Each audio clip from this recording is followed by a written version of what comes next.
అసలు law of attraction వెనక ఉన్నటువంటి సైన్స్ ఏంటో తెలుసుకుందామా? ఓకే. ఇక్కడ ఎవ్రీథింగ్ ఈజ్ ఎనర్జీ.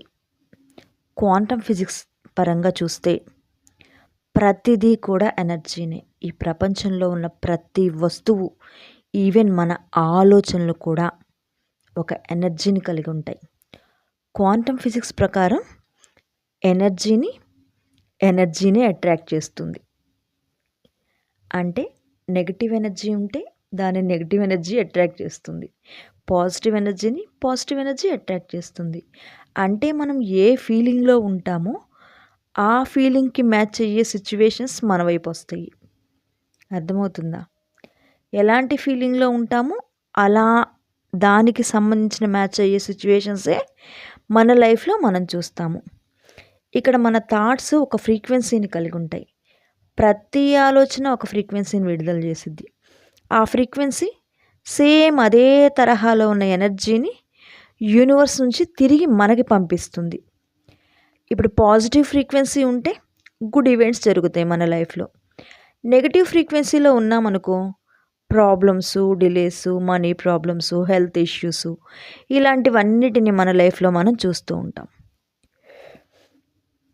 ఇక్కడ ఏం జరుగుతుంది అంటే సైంటిఫిక్ టర్మ్ ఏంటి అంటే వైబ్రేషనల్ మ్యాచింగ్ జరుగుతుంది. అసలు రెటిక్యులర్ యాక్టివేటింగ్ సిస్టమ్ ఏం చేస్తుంది అంటే బ్రెయిన్ ఫిల్టర్ చేస్తుందన్నమాట. అంటే ఆర్ఏఎస్ అంటేనే బ్రెయిన్ ఫిల్టర్. మన మెదడులో ఒక సిస్టమ్ ఉంటుంది, అదే ఆర్ఏఎస్. మనం ఇంట్రెస్ట్ చూపిన విషయాల్ని ఎక్కువగా గమనించడంలో ఇది హెల్ప్ చేస్తుంది. దేని మీద మనం శ్రద్ధ ఎక్కువ పెట్టామో, ఫోకస్ ఎక్కువ పెట్టామో వాటిని మనం గమనిస్తూ ఉంటాం, వాటిపైన మనం శ్రద్ధ పెడుతూ ఉంటాం. యూనివర్స్ సిగ్నల్స్ లాగానే కనిపించే ప్యాటర్న్స్ని ఫిల్టర్ చేయడము. ఉదాహరణకు ఒక రెడ్ కార్ గురించి మనం ఆలోచిస్తున్నాం అనుకో, ఎక్కడ చూసినా రెడ్ కారే కనిపిస్తుంది. ఇది లా ఆఫ్ అట్రాక్షన్ కాదు, ఆర్ఏఎస్ పని. అంటే మన బ్రెయిన్ పని. అక్కడ ఉన్నటువంటి ఆ నర్వ్ ఏం చేస్తుంది అని అంటే ఖచ్చితంగా మనం దేని మీద ఫోకస్ పెడుతున్నామో ఆ విషయాన్ని పదే పదే మనకి గుర్తు చేస్తూ ఉంటుంది. అలాంటి వాటిని చూపిస్తూ ఉంటుందన్నమాట. వాటి మీద మన ఫోకస్ ఉండేలా చేస్తుంది. ఈ ఆర్ఏఎస్ని అఫర్మేషన్స్, విజువలైజేషన్తో ట్రైన్ చేస్తే మన మెదడు మన గోల్స్కి మ్యాచ్ అయ్యే అవకాశాలని గుర్తిస్తుందన్నమాట. Yes. Neuroplasticity, brain changes based on thoughts. మన ఆలోచనలు న్యూరల్ పాత్వేస్ని సృష్టిస్తాయి. దాంతో మన మనసు కొత్త బిలీఫ్స్ని యాక్సెప్ట్ చేస్తుంది. అందుకే రిపీటెడ్గా అఫర్మేషన్స్ చేస్తే మైండ్ రీవైరింగ్ అవుతుంది, బిహేవియర్ చేంజ్ అవుతుంది, రిజల్ట్స్ చూస్తాము. ఇది ప్యూర్ సైన్స్ అనమాట. Emotion equal to magnet. మన ఎమోషన్స్ అనేవి కూడా మ్యాగ్నెట్లా పనిచేస్తాయి. ఎమోషన్స్కి మ్యాగ్నెటిక్ పవర్ ఉంటుంది. High emotions high speed manifestation జరుగుతుంది. అవేంటి? జాయ్, గ్రాటిట్యూడ్, లవ్ ఇలా ఉంటే మనం హై వైబ్రేషన్లో ఉన్నట్లు. ఫియర్తో, డౌట్తో, వర్రీతో ఉంటే లో వైబ్రేషన్లో ఉంటాము. ప్లాసిబో ఎఫెక్ట్ ఏంటి అంటే belief changes reality. Placebo effect medical సైన్స్లో ఒక ప్రూవెన్ అనమాట. మన నమ్మకం మన శరీరాన్ని మార్చగలదు. అంటే belief has power to create physical change. Law of అట్రాక్షన్లో కూడా అదే ప్రిన్సిపల్ పనిచేస్తుంది. అంటే ఏంటి అంటే ఇక్కడ మన action plus energy equal to result వస్తుంది. సైంటిస్ట్ చెబుతుంది ఏంటంటే థాట్స్ ఎలోన్ కాదు, థాట్స్ క్రియేట్ చేసే మోటివేషను ప్లస్ యాక్షన్ కాంబైన్ అయ్యే వేళ రియాలిటీ అనేది చేంజ్ అవుతుంది. అందుకే లా ఆఫ్ అట్రాక్షన్లో థాట్, ఎమోషన్, యాక్షన్ ఈ మూడు కలిపితేనే రిజల్ట్ అనేది మనం చూస్తాము. కాబట్టి quantum physics equal to energy attracts energy. Brain RAS ఏం చేస్తుంది? మీరు ఫోకస్ చేసేదే మీరు చూస్తారు. న్యూరోప్లాస్టిసిటీ ఏం చేస్తుంది? మనసు రీవైరింగ్ అవుతుంది. ప్లాసిబో ఎఫెక్ట్ అంటే belief changes results, emotion magnet, action physical manifestation. అర్థమవుతుందా?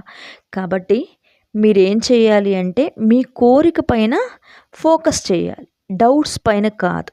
ఒక క్లారిటీతో ఉండాలి. నీ మెదడులో ఉన్న ఫిల్టర్ అనమాట ఆర్ఏఎస్ అనేది. నీకు ఏది ఇంపార్టెంట్ అని నువ్వు అనుకుంటే ఆర్ఏఎస్ ఆ విషయం మీదే ఫోకస్ పెడుతుంది. ఫర్ ఎగ్జాంపుల్ నువ్వు కొత్తగా ఒక రెడ్ కార్ గురించి ఆలోచించడం మొదలుపెట్టావనుకో, మార్కెట్లో, రోడ్డు మీద, సోషల్ మీడియాలో ఎక్కడ చూసినా రెడ్ కారే కనిపించడం మొదలవుతుంది. దీన్ని గుర్తించేది ఏంటి అంటే ఆర్ఏఎస్ అని ఆ నర్వ్ అనమాట. ఆర్ఏఎస్ని మెదడుకు చెప్తుంది రెడ్ కార్ ఇక్కడ చాలా ఇంపార్టెంట్, దాన్ని మాత్రమే గమనించు అని. ఇక్కడ లా ఆఫ్ అట్రాక్షన్లో ఆర్ఏఎస్ ఎందుకు ఇంపార్టెంట్ అంటే నువ్వెక్కడ ఫోకస్ పెడతావో అక్కడే నీ మెదడు అవకాశాలను చూపిస్తుంది. పదే పదే అఫర్మేషన్స్ చేయడం, పదే పదే విజువలైజేషన్ చేయడం, పాజిటివ్ థాట్స్తో ఉండడం, వీటి వల్ల ఆర్ఏఎస్ ప్రోగ్రామ్ అవుతుంది. నీ గోల్స్కి మ్యాచ్ అయ్యే ఆపర్చునిటీస్ని గుర్తించడం మొదలు పెడుతుంది. ఇది శాస్త్రీయ కారణమైనటువంటి లా ఆఫ్ అట్రాక్షన్ పనిచేసే మొదటి స్టెప్ అనమాట. మరి ఆర్ఏఎస్ని ఎలా ట్రైన్ అవుతుంది? లా ఆఫ్ అట్రాక్షన్లో ఎలా పర్ఫెక్ట్గా ఉపయోగించాలి? ఇప్పుడు ఆర్ఏఎస్ ఎలా ట్రైన్ చేస్తుంది అని అంటే అఫర్మేషన్స్ చేయడం వల్ల. రోజు 2-3 నిమిషాలు ప్రతిరోజు అఫర్మేషన్స్ చేయాలి. మనం దేని గురించి ఆలోచిస్తున్నామో, మన కోరిక ఏంటో దాని గురించి. ఫర్ ఎగ్జాంపుల్ ఒక కారు గురించి ఆలోచిస్తుంటే, నా లైఫ్లో ఈ బ్రాండ్తో కూడిన ఈ రెడ్ కలర్ కార్ నా లైఫ్లోకి వచ్చేసింది, నేను చాలా హ్యాపీగా ఉన్నాను. ఇలా ప్రతిరోజు అఫర్మేషన్స్ చేసుకుంటూ దాని గురించే విజువలైజ్ చేసుకుంటూ ఉండాలి. ఆ కార్ ఆల్రెడీ మీ దగ్గర ఉన్నట్లుగా, దాన్ని పదే పదే మీరు డ్రైవ్ చేస్తున్నట్లుగా, అలాగే మీకు నచ్చినటువంటి ఆ కార్లో మీ కుటుంబ సభ్యులందరితో కలిసి లాంగ్ జర్నీ చేస్తున్నట్లు, ఇలా మీ ఫీలింగ్స్ ఎక్కువగా దాంట్లో ఉండాలి. ఆ ఎమోషన్ని ఫీల్ అవుతూ ఉండాలి. అర్థమవుతుందా? ఖచ్చితంగా నా లైఫ్లో నాకు కావాల్సింది నా వైపు వస్తుంది, నేను డిజర్వ్ చేస్తున్నాను, నా జీవితం పాజిటివ్ ఎనర్జీతో నిండిపోయింది, నేను దేనినైనా పొందడానికి అర్హత కలిగి ఉన్నాను. ఇలాంటి అఫర్మేషన్స్ ప్రతిరోజు రిపీటెడ్గా చేస్తూ ఉండడం వల్ల ఆర్ఏఎస్ని రీప్రోగ్రామ్ చేస్తాయి. అర్థమవుతుందా? విజువలైజేషన్ చేసుకోవాలి ప్రతిరోజు. 1 నిమిషమైనా సరే ఖచ్చితంగా మీకు ఏది కావాలో ఆ వస్తువు ఆల్రెడీ మీ దగ్గర ఉన్నట్లుగా, అది డబ్బు అవ్వచ్చు, కార్ అవ్వచ్చు, ఇల్లు అవ్వచ్చు, దానిపైన మీరు కాన్సన్ట్రేట్ చేసి విజువలైజ్ చేసుకోవాలి. అది ఆల్రెడీ మీ దగ్గర ఉన్నట్లుగా మీరు కనీసం రోజులో ఒక 5-6 సార్లు అయినా సరే దాని గురించి ఆలోచించాలి. అర్థమవుతుందా? అప్పుడేమవుతుంది, ఫోకస్ దాని మీద ఎక్కువగా పెట్టడం వల్ల focus on what you want, not on what you fear. అంతేకాని మీ ఫోకస్ని అది ఎలా వస్తుంది, వస్తుందో రాదో ఇలా ఆలోచించారు అంటే అప్పుడు ఐఏఎస్ ఏం చేస్తుంది, మీరు ఏది ఎక్కువ ఆలోచిస్తున్నారో అలాంటి వాటిని తీసుకొచ్చి పెడుతుంది, అట్రాక్ట్ చేస్తుంది. అంటే అలాంటి భయాల్ని, అలాంటి అపనమ్మకాలు ఏవైతే ఉన్నాయో మీ దగ్గర, వాటి మీద ఎక్కువ కాన్సన్ట్రేషన్ వెళ్ళిపోతుంది. కాబట్టి మీ ఫోకస్ అంతా మీ కోరిక మీద ఉండేలాగా చూసుకోవాలి. అలాగే రైట్ యువర్ గోల్ క్లియర్లీ. మీ గోల్ని క్లియర్గా రాసుకోవాలి మీరు. ఓకేనా? ఇవన్నీ మీరు పాటించగలిగితే ఖచ్చితంగా మీరు ఏదైతే కోరుకుంటున్నారో అది మీ లైఫ్లోకి ఖచ్చితంగా వస్తుంది. చేయాల్సిన పని ఏంటి? పాజిటివ్ అఫర్మేషన్స్ చేయాలి, విజువలైజేషన్ చేయాలి, తర్వాత ఏదైతే మీరు కోరుకున్నారో అది మీ లైఫ్లోకి వస్తుందని ఖచ్చితంగా బిలీవ్ చేయాలి. అంతేకాకుండా లెటింగ్ గో చేయాలి. దేన్ని? ఫియర్ని. ఎలా వస్తుంది, ఎక్కడి నుంచి వస్తుంది, అసలు వస్తుందా రాదా, ఇలాంటి వాటన్నిటిని కూడా లెటింగ్ గో చేసేసేయాలి. అప్పుడు మేనిఫెస్టేషన్ అనేది చాలా ఖచ్చితంగా, చాలా ఈజీగా జరిగిపోతుంది. థ్యాంక్ యూ అండి. ఇలాంటి మరిన్ని వీడియోస్కి నా ఛానల్ని సబ్స్క్రైబ్ చేసుకోండి.